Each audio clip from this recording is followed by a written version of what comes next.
the next bee removal job right here on Zebedee Street in downtown Manassas.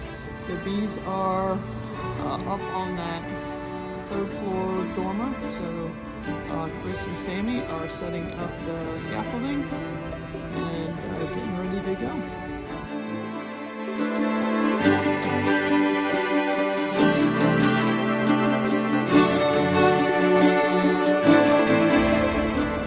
Alright, so here we're at the next bee removal on Zebedee Street. There's Sammy getting ready to go.